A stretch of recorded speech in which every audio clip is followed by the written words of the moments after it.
Okay, so when I was thinking about this lesson, I had a couple different ideas, and I kept coming back to this theme and this phrase that we used last week of how God kind of puts us in our place. And so I wrote on the board, when God puts us in our place, and I want to know right off the bat here, I want to know how you hear that. Do you hear that as a positive expression or a negative expression, and why? And then just be completely honest. I mean, maybe let's start here. If you hear that expression used just in the day-to-day of life, when someone puts you in your place, or someone put me in my place, or I put so-and-so in their place, is that a positive or a negative thing? It's negative. It's negative. And what does it kind of conjure to mind? What are you envisioning would be a scenario in which someone puts you in your place, or you put someone in their place? My wife was right. My wife was right. My wife put me in my place and revealed to me, proved to me once again that she's right and I'm wrong. Okay? So it has to do with kind of the right and wrong thing. What else?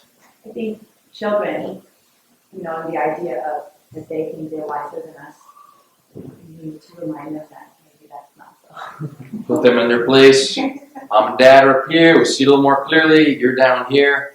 Yeah. And we don't use the phrase when someone is thinking too lowly of themselves, and it's like, I'm going to put you in your place, which is higher than what you think. That never happens. Right. It's always a degradation. It's always degrading, right? Bringing them back down to earth from an elevated place. Yeah. So it's negative. That's clearly the case when we think of human interactions. We've been talking about the story of Job, and we've been saying, in a sense, God is putting Job in his place.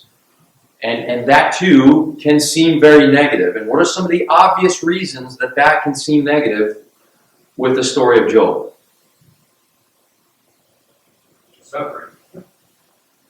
Suffering, losing everything. I've got these things that we've talked about: his family, his property, his livestock, his wealth, status, gone. Okay, that's not positive. At least initially, naturally, our instinct tells us that is negative. What does it force us to wrestle with in terms of how we understand the character of God and the motives of God? If all those things are lost,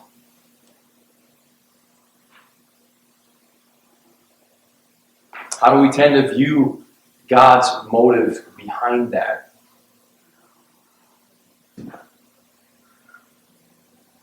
Don't give me the good Sunday school answer. Give me the actual, raw, honest answer. I think if we view those things that happened to Job as bad, then logically we say, okay, God did bad stuff to Job. Or human reasoning where some logical thinking. True or false, we often view God as angry and punitive. True. If we think he's like us, and if we're honest with ourselves, we're often like that. Let's take the kid example again. In dealing with our children, we're often angry and punitive. And if we're putting them in their place, there's probably some anger involved, and some punishment involved. Okay? It does, if you think about it, what happened in Job's life, especially when, as we've talked about, he was an upright man, a righteous man, religious, devoted man. Okay? So, with what happened in his life, it makes sense that we would have to question why. He questioned why this happened. And asking the question, why did this happen, has implications for the issue of God's character, God's heart, God's motivation, right? And as we've said, okay, naturally speaking, when we think of the idea of being put in our place, naturally that seems negative. Even when it comes to spiritual things, it's very easy and natural and normal to interpret that negatively.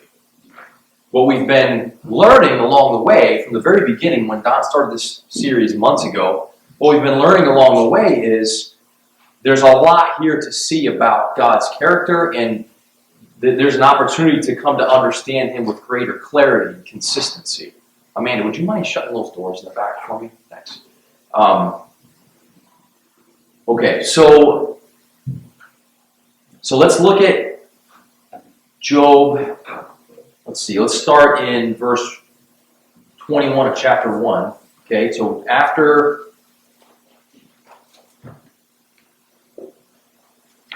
everything's been taken away, he lost in wave after wave. We've said in a matter of, I don't know, minutes, an hour, a few hours, everything's been taken away.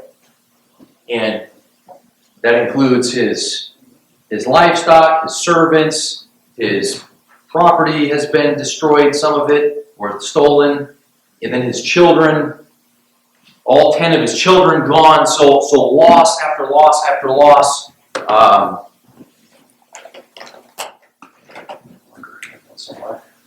These things are gone, right?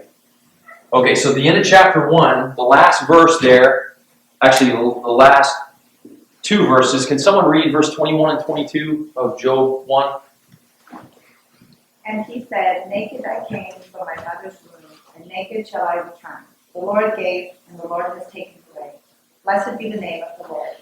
In all this, Job did not sin or charge God with wrong. Okay. So naked I came from my mother's womb, naked I shall return there. This is a statement of his own mortality, his own understanding of what it means to be a human. I brought nothing into this world. I can bring nothing out of this world. That's a very humbling, that's a humbling statement, isn't it? Okay. From there, I want to go to, when we think about this idea of being put in our place by God, let's go to what that looked like, and there's kind of a vivid imagery here in what actually happened with Job. So jump down to chapter 2 and look at verses 7 and 8. All right? So remember, he lost everything, and to this point, let me just set this up this way. To this point, remember, even God forbids Satan from touching his body. And you can basically have free reign with his stuff, even his family, but you won't touch him. And then he gives Satan the permission to touch Job's body, and that's where we are now in chapter 2. So look at verses 7 and 8. Then Satan went out from the presence of the Lord and smote Job with sore boils from the sole of his foot to the crown of his head. And he took a potsherd to scrape himself while he was sitting among the ashes. Not a pretty picture. He's already lost. I mean, you can't even calculate the value of this loss. And adding insult to injury, now he's lost his health as well. Okay? So if he had anything left, it was his health, and now that's gone. And then truly to add insult to injury, as we know from the story, his 3 friends show up, and the things they start saying to him aren't helpful for the most part. Okay, so he's lost his health. So he's sitting now, and he's got these boils, these sores all over his body from his feet to his head. And it says he took a piece of pottery, and the only relief he could get while he sat there mourning and grieving was just scraping himself with pieces of pottery. Sitting among the ashes. Last week we talked about this idea of sitting in the ashes with God, right? Where God meets us. That's a vivid way of depicting what it means to be, or what it looks like to be put in our place by God. And that is, if you are honest at all, an extremely negative picture. It's very negative. What are ashes? Don't even go back to like biblical times quite yet, if you've ever thought about that in that context. I mean, just today, when you think of ashes, when do you see ashes? Where do you see them? Things have burned. And so they're evidence of ruin, destruction. The little bit that's left, that's like basically nothing. You pick it up and it falls apart in your hands. It's nothing. Job sitting in the ashes fits with how he's feeling, doesn't it? Because everything's been burned down. Everything's gone.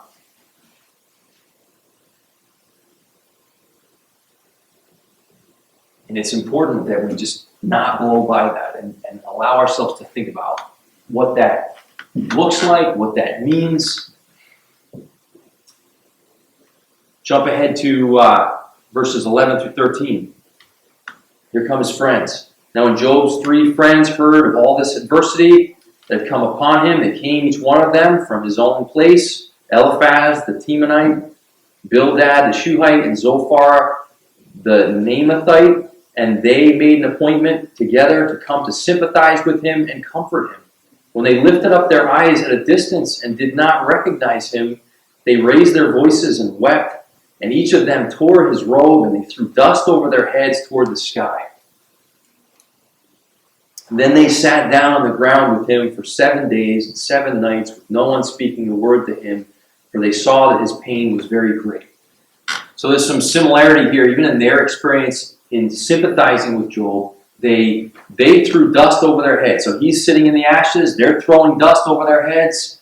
What does that conjure to mind biblically? Do you think, what's the first reference to dust? Can you think of it?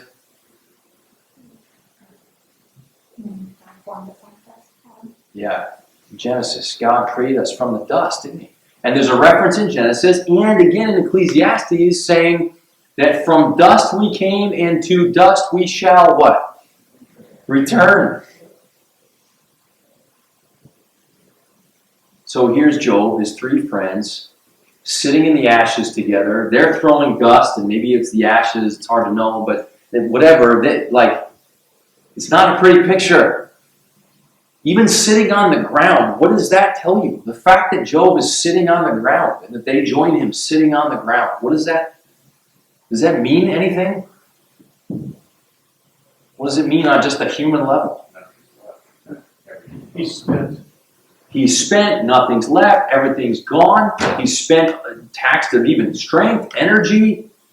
He's just, he himself has been reduced to a pile of ashes in a way, right?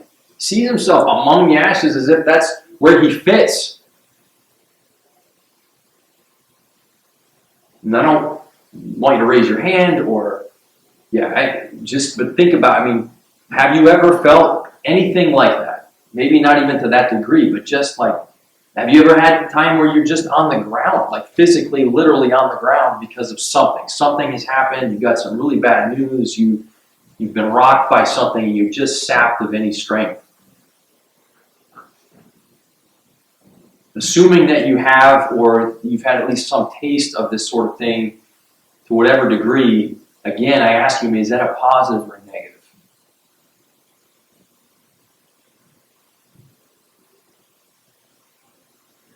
I see the looks that are telling me what I expect to hear. It's not positive. It's negative. So we have this problem as far as, okay, what is God like? And what do we do with this? Sitting there in the ashes, sitting on the ground, throwing dust over their heads, weeping, wailing, mourning. Is it uncommon biblically? Now this is a little bit of a quiz question. There's a thing at the top of that, Amanda, on the right. Yep, there we go. Thanks. And that other one doesn't stay perfect. So it's just fine. It's fine. It just at least muffles a little bit of what's going on elsewhere. Can you think of any other times when people? I know I'm putting you on the spot here because I've got some examples in front of me, but I have the benefit of Bible software. I can look this up. So just from your brain, do you have any other references in mind to God's people being in the ashes? You think of any other times, particularly in the Old Testament? Ezekiel was lying on his side, right, in the dust, but that was almost more by not choice, but the direction of God. Yep. It wasn't like the circumstances brought him to that per se, as much as God kind of, I think, instructed him to take that posture, right? What about, so these ring a bell. So here's Psalm 102, verse 9. The psalmist there crying out, I have eaten ashes like bread and mingled my drink with weeping. These ashes are symbolic of ruin, destruction, desolation. And the psalmist uses that imagery to describe what he's feeling, right? Lamentations 3:16, if you know the context of that, very likely the prophet Jeremiah. Jerusalem has been basically ransacked, destroyed. He is mourning. It's a lament. Okay, you know, lament is like the expression or the outflow of lament, of grief. So Lamentations 3:16, God has made my teeth grind on gravel and has made me cower in ashes. So here we have times when the psalmist, Jeremiah, there's another example in Jonah, where the king of Nineveh, he covers himself in sackcloth and sits in the ashes. It's not uncommon for God to orchestrate things in such a way that his people end up on the ground in the ashes, with the ashes. Jeff, didn't Moses make the Israelites drink ashes mixed with water after the idols burned? I think that's correct. Interesting. So there's another example. So what of that? What do you make of it? So we've said, okay, it's negative. It's easy to come to that conclusion. What do you do with it? And you can turn to Isaiah 61 as you're thinking about that.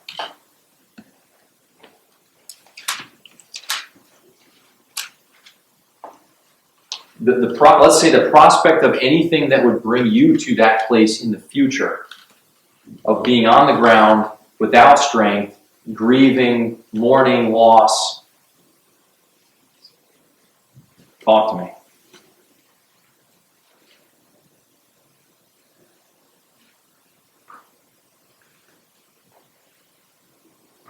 Why such a miserable possibility?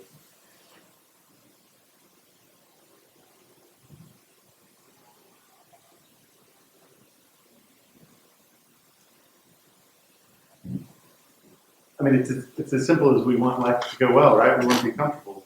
We want the things that there's all these areas of life that we want to be going well. Work, family, health. And we, I think rightly, ask for prayer requests when they don't go well and hope that they get back to normal as soon as possible. Do you want to think that you're nothing or that you're something?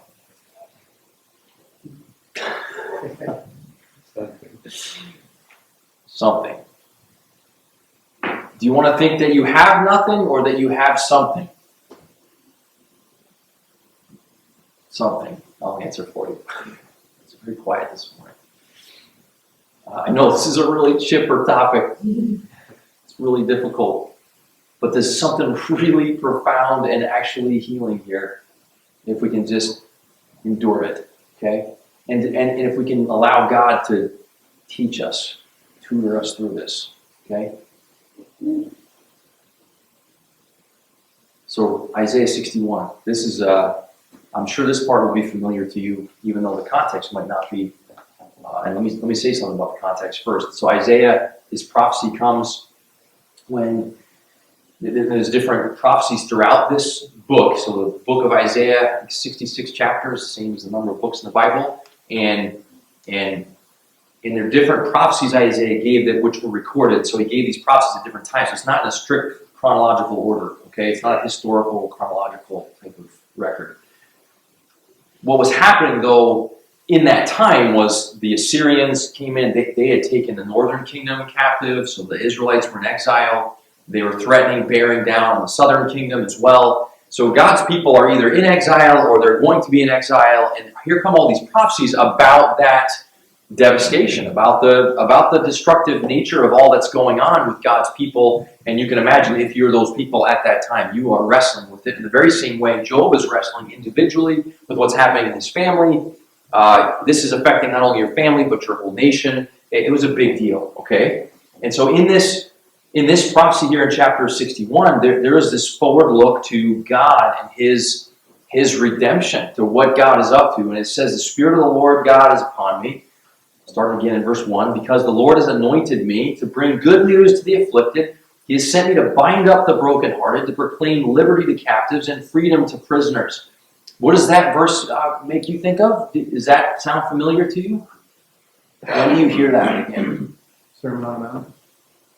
So here comes Jesus, right, saying, hey, this is spoken of me. I'm here to liberate. I'm here to set free. I'm here to tend to the afflicted, bringing good news. So this is to proclaim the favorable year of the Lord, the day of vengeance of our God, to comfort all who mourn, to grant those who mourn in Zion, giving them a garland instead of ashes, the oil of gladness instead of mourning, the mantle of praise instead of a spirit of fainting. So they will be called oaks of righteousness, the planting of the Lord, that he may be glorified. So what is God going to do with the ashes? Replace them with what in verse 3?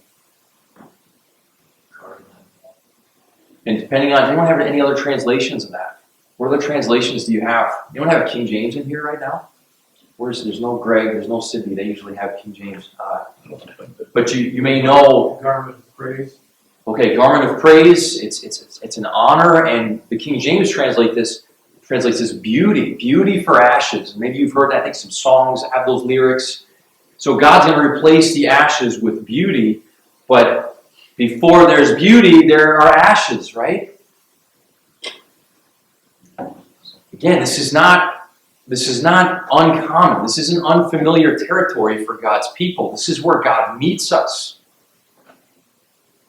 So to think of Job, to think of you, to think of me, to think of us in the ashes and under this heading of God puts us in our place, how does even reading just those few verses start? What does it do to you? What does it make you start to think of? Is there a glimmer of light here?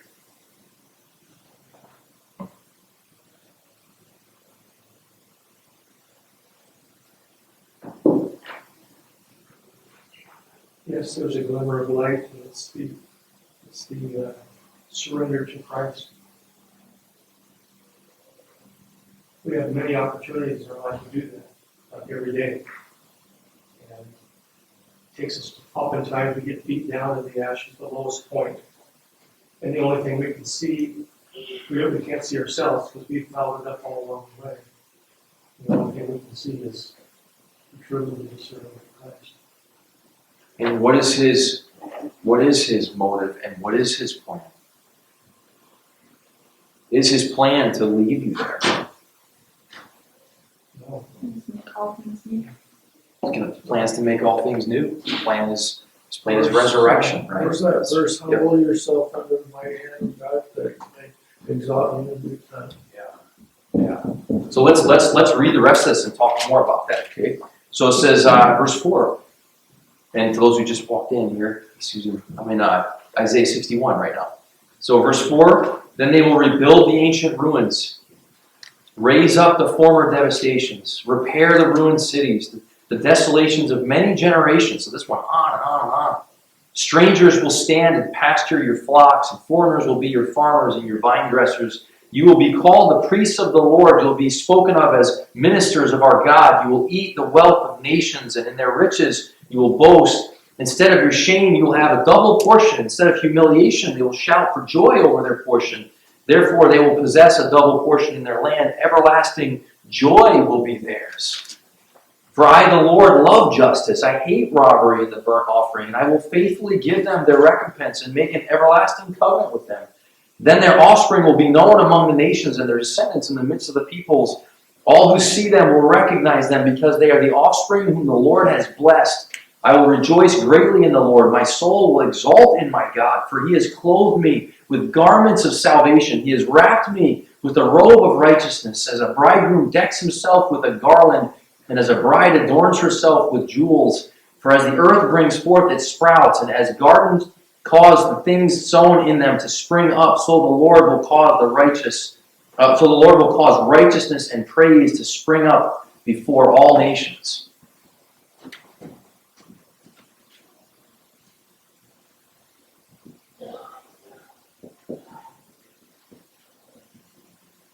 Righteousness, praise. He talked about joy, rejoicing. According to that section, where do these things come from? Where do these come from?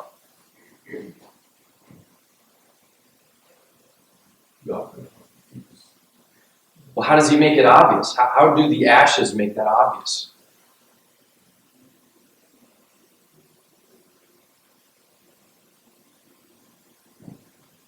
He's gonna do Or is that too obvious to even ask? Yeah, it's like, what ability do ashes have? What ability do ashes have to produce righteousness, praise, joy? it. Zero. They're nothing. We just said, you can literally take ashes in your hands, it just like almost turns into nothing, black powder. Ashes are like a fertilizer though. If they, I don't know, I'm not a farmer, but they do use them for stuff. Like, Yeah. Anyone in here have more farming experience? I'm sure somebody more than me and probably more than Haley. Does anyone, anyone speak to that? Well, they burn land, and these controlled burns are for the purpose of new growth. And sort of revitalizing the soil. And look, there's this, if you will see, this is blowing me away. For years now, and it's like the exploration of this never ends. This idea that God is up to in this world of two realities. Two simultaneous realities, really. Or maybe simultaneous isn't the right exact word, but like commingled or connected. Death and life. That God delights in bringing life out of death, something out of nothing, beauty from ashes, honor from dishonor, joy from the opposite of joy. Think of Job's story and harmonize this Isaiah text with Job. Because again, Job's story is in microcosm, right? You know that term, microcosm, small version, his little world, his family. And then this story in Isaiah is just macrocosm. It's just bigger, it's a national, but it's not different really. It's still loss of everything in this world. And it's this revelation that comes with that loss, that there's no righteousness, there's no true reason for praise, there's no real lasting joy in mankind or what mankind generates for himself or herself or what we amass for ourselves. There's no, Job felt as though he was righteous. In a sense, on a surface level, he was righteous compared with other people, and that his life looked a certain way that looked more in keeping with the law. But in reality, as the story goes, you see that he's not actually righteous. That his righteousness itself is like ash. It's not anything. It's not substantial. That comes as this clothing of righteousness and the robe of righteousness. In Job, it says at one point, he says, I clothe myself with the robe of righteousness. I don't remember if you remember that verse. I think Don brought it up, and I brought it up a few weeks ago. So he viewed himself that way. Hey, life used to be like I had this righteous garment on, and people were honoring me for that, and then that just got stripped away, and I'm left sitting in the ashes. And Isaiah here says, hey, look, what you thought was clothing was not clothing. You know, the old play, the emperor has no clothes. Like in the end, you think it's something, but it's not. The true clothing comes as a work of God. That he clothes you. Whatever you have is from him, including any sense of righteousness. Whether it's your stuff or your status or whatever. Does that begin to steer it positive? Even though it doesn't take the pain away, he doesn't belittle the pain and the suffering. He has mercy, he has compassion. In a sense, we said this last week, but for those who weren't here, we said, when you compare kind of Job's friends, the first 7 days, they just sat with him. That was helpful. But God really endured and sat with Job in ways far greater for longer. And when God did eventually speak up, he spoke truth to Job that wasn't slanted or biased in the ways that his friends' comments were. What did God say to Job? What types of things did God say to Job? Do you remember? We kind of talked a little bit about this last week too, but do you remember what types of things God said to him? When he finally did open his mouth and address Job? Does anyone remember? Go ahead, Where were you Sam. when I was making it? He starts talking about creation. Yeah. And all different details of creation, including different animals and their patterns and their habits and who can control them. And he talks even about, probably a reference to dinosaurs, large animals. And hey, what would you ever do to control these animals. Look, you're small. So was God putting him in his place? Yeah, you bet he was. Was that ultimately for Job's harm or for Job's good? Good. It was for his good. But it takes a miracle, you guys, to even be able to hear it that way. The things I go through in my life that make me feel small are usually the things I hate the most. Is that true for you too? That same thing that you're saying is there on a micro level when we're talking about the ashes, like when he's sitting in the ashes, because he's viewing it in a worldly way as like this is the end of the ashes are the end, like this is the end, this is traumatizing. Yeah. But I mean, like we were just talking about how ashes are nutrients, and like it when you start to think about it, God is opening the door to show you, like he just did in his words, that the ashes are not the end. He actually has had this great big plan all along. Like, I do know also that you can turn, like, a body when you're burning it into a diamond. Like, the ashes are smushed into a diamond. Like, I don't know how the science works. Yeah. But there is more to everything. When you're sitting there with ashes and the enemy is just letting you focus on ashes, God has more story involved. These ashes continue in his story, in his plan to be something good. Yes, and doesn't it make sense, even though naturally speaking we don't like it, doesn't it make sense that it would involve him putting us in our place, helping us to see what is true about our frailty, our mortality, in order to awaken us to that larger plan? That makes sense, right? Yeah, go ahead, Amanda. Why? Because you were touching on before, it's giving us himself, and I'll give more than enough, like just thinking of him as the living water and the bread of life, and we'll never hunger or thirst again. And he always gives us himself, and he doesn't leave you with you. Yeah. But when all that stuff is stripped away, he's still there, and he gives more than that. And it takes some convincing, doesn't it, that that's the case.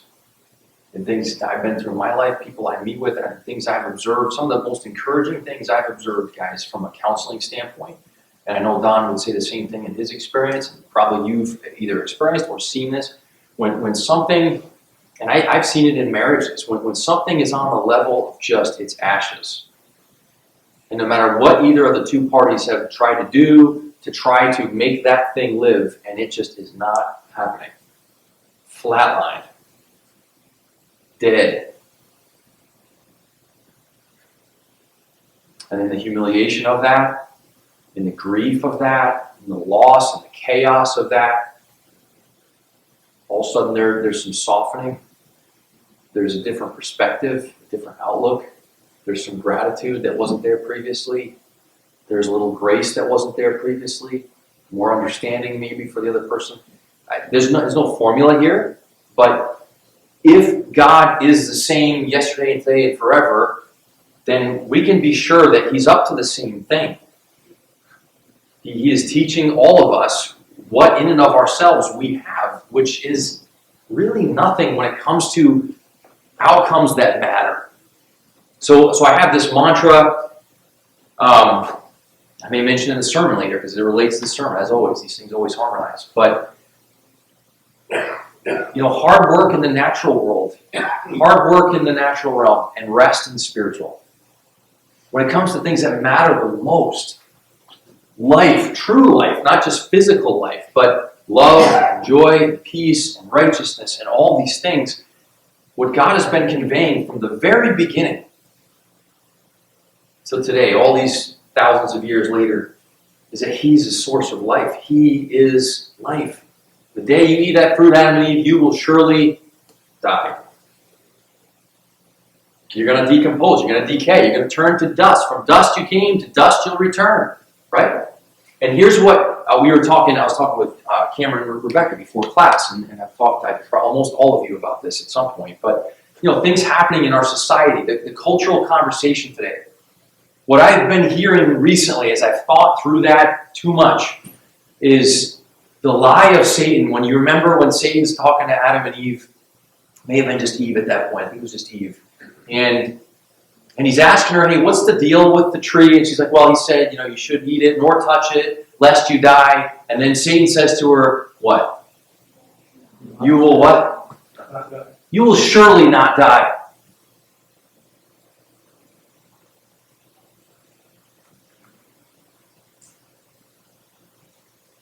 You will surely not return to the dust.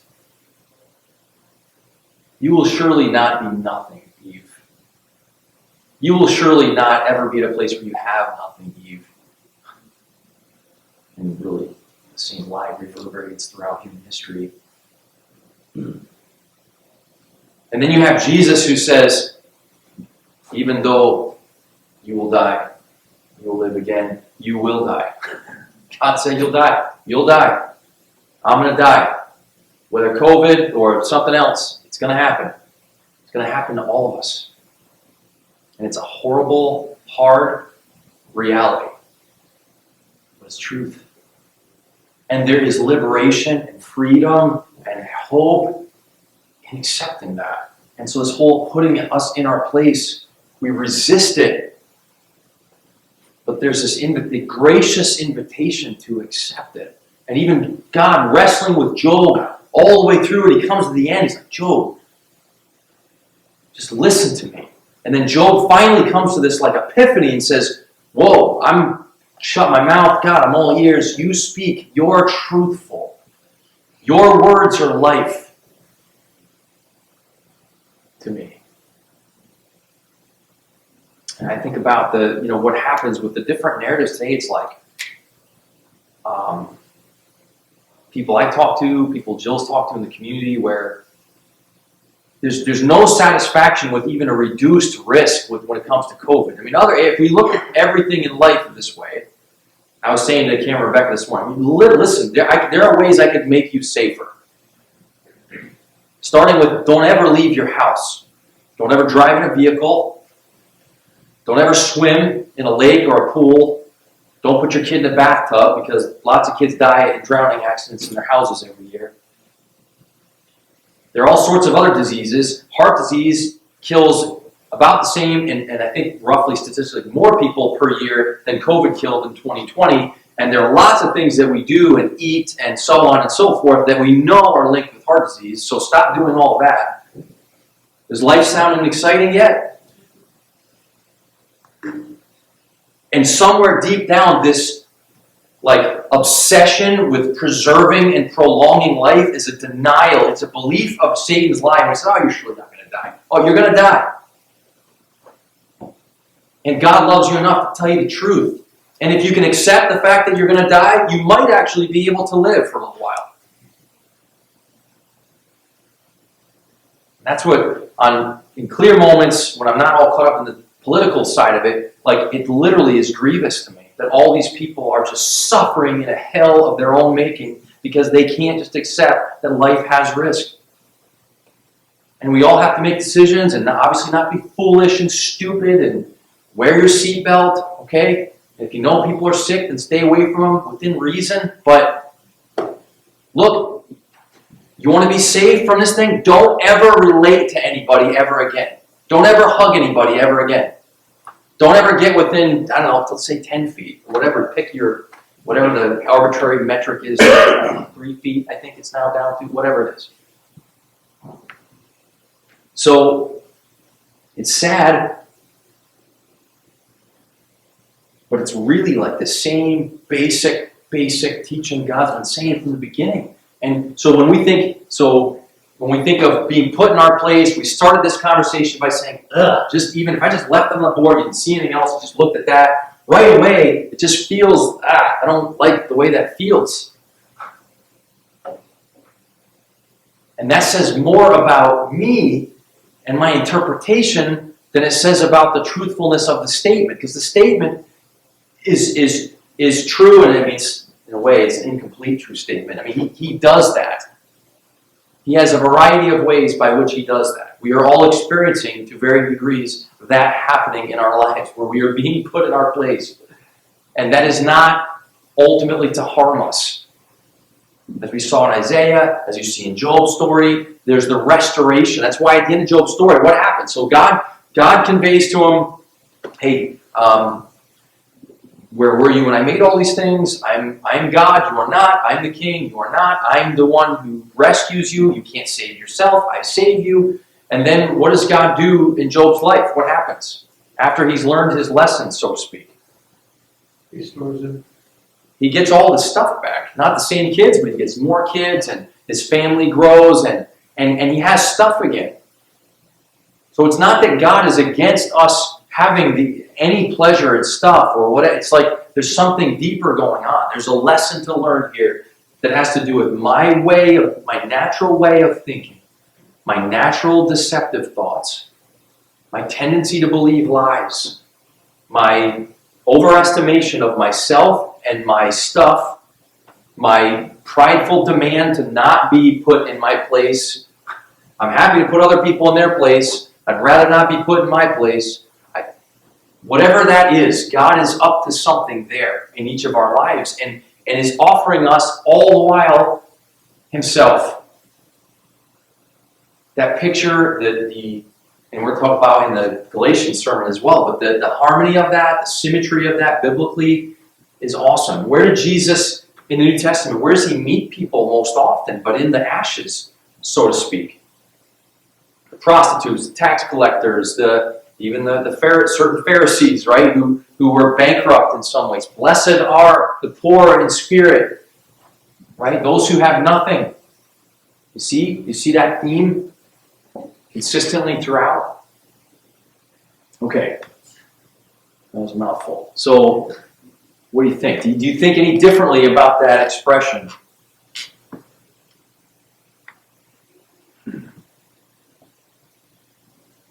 Or talk through the fact that it's still hard to if you want. It's okay too. Jeff, do you think you can, I guess I see in myself even a desire to preempt suffering by getting to the lesson first, right? Okay, I get it. I'm humble. You see in Proverbs 30, Augur kind of says this. I'm a stupid man. I wasn't there at the beginning of creation and all that. So are we able to do that? Like, if we get the lesson now, can we avoid being in ashes? Oh, don't we all wish? It's like, I don't know if we believe it if we say it. I don't know if we are looking for a way out. So it's like, okay, if I just say the right things, even if I don't really believe them, I'll just say them so I can avoid. I mean, I don't know. I think it's, well, for one thing, none of us we're not escaping death, right? Unless Jesus comes back, which none of us would be disappointed by. We would be excited for. I don't know. What do you guys think? I'd love to understand the cognitive ownership. I mean, if you look at eternity, this is aesthetic. Yeah. The idea that any of that stuff was just to start with. I mean, it's easy to say that, but it's like law school. You can know something in a book, and then you can experience it, completely different. Yeah, right. And, on some level, Job might have said this in the beginning. He might say, oh, yeah, I understand these things are gifts of God. I mean, I think he acknowledges that along the way some. But something it's gone way deeper in his actual experience, right? Like he believed it on a deeper level. And if belief itself, if the righteous lives by faith, not, because that statement, right? It's repeated throughout Scripture, and I think it's in Malachi and in Romans. And the righteous lives by faith. The way I used to hear that in an oversimplified way of like, or on a physical level of like, okay, the righteous will conduct himself according to a moral lifestyle. That's the way I used to hear. The righteous lives by faith. And then, okay, when Jesus is the one who did that, and they believe in him. And it's like, the other level of that is true life. Like, you will not live true life that is awakened to God, spiritually alive, born anew. You will not live apart from faith. And faith is something that is deeper than just an intellectual assent to some propositional truth. It's something deeper. I don't even know how to put words to it exactly, but it's deeper. It's like people used to say, this analogy breaks down, but there was the guy, the guy that used to walk over the waterfalls, tightrope walker, Nick Walenda or something like that, I think was his name. The story is told, I don't know if this is true or not, but he went over Niagara Falls a couple times and there was a crowd watching him and they went crazy, hooray, and he got a wheelbarrow up there and he like put a rock or a couple rocks and he's like, hey, do you believe that I can do this? Like, do you trust that I can do this? And everyone's like, hooray, yeah, He's like, all right, well, who will go next? Who's going to get in? Like, that's the difference between saying, I believe you can do it, and I'm getting in the dang wheelbarrow. This is a little different level of faith there, or a lot different level, deeper level, what faith even is, right? And so, in some ways, I think what only God can bring us to, and He uses both communication of truth and also life experience. What He brings us to is this deeper understanding of what faith even is, and part of what it is believing like Abraham, because that's the story that Scripture so often points back to when God says, hey, you're going to have descendants. There's going to be life coming for you, Abraham. Look up at the stars. Can you count them?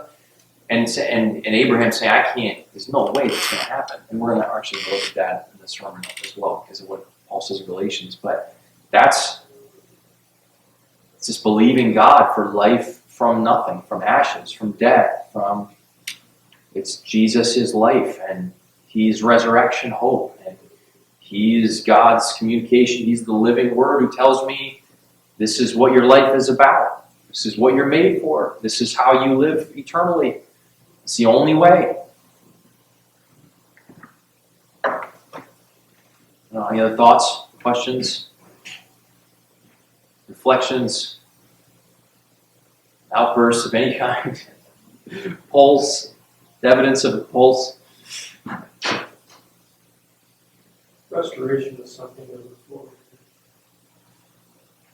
to. Yeah. Sure is.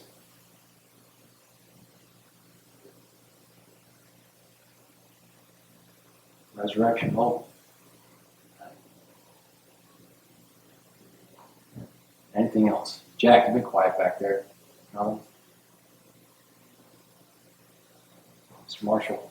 Nothing. I'm just thinking about, I forget exactly the story, but someone came to Jesus after Jack was yelling, and Jesus was like, do you believe? And the response is something like, I believe, help my unbelief. Yeah. So I think just hearing this is like, okay, I think I believe on some level, but I don't, but nowhere close to really how good God is, and how gracious and kind He's been. And so I think just, when God, I believe, but God help my unbelief to really see you the way Job did. And I think we all want that clarity without the suffering.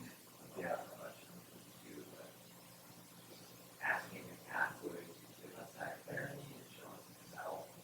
Yeah. And- Yeah, and it's fair to say, too, and true, that suffering is not the only tool in God's toolbox. I mean, we have great gifts and blessings in our lives that also point us to the same reality. So it's not all that side of life, but it's just part, it's commingled in life. It's an inescapable part of life. And that, too, can be made sense of through understanding what God's up to in both the gifts and the evidences of life that we have all around us. We're in spring right now. It's beautiful. The sun's out. The flowers are blooming. There's a ton of evidence that gives us pleasure. The odor of flowers, if you like that sort of thing. The taste of whatever, I don't know, whatever you're into that you enjoy. That's a gift, right? So don't take my realism for this like complete and utter pessimism here. It's just, this is life. It's a mix, and a truthful assessment of that is helpful and liberating. When you know the truth sets you free. It's true. And when we find ourselves in the times this sucks, this is suffering, this is hard, then this is a foundation, an anchor. Okay, this is, even though I don't get it, I'm still going to be angry. I'm still going to go through some of the same stuff, if not all the same stuff Job went through. This is who God is, and He's good, and He's given Himself, and He's given me His promises. And in the end, there will be nothing but righteousness, praise, joy, happiness, we said earlier, you conceive of God as angry or happy. I believe God is perpetually happy. And he has grief and he has anger in his form of it, and that is mainly directed toward that which robs him and us of that joy.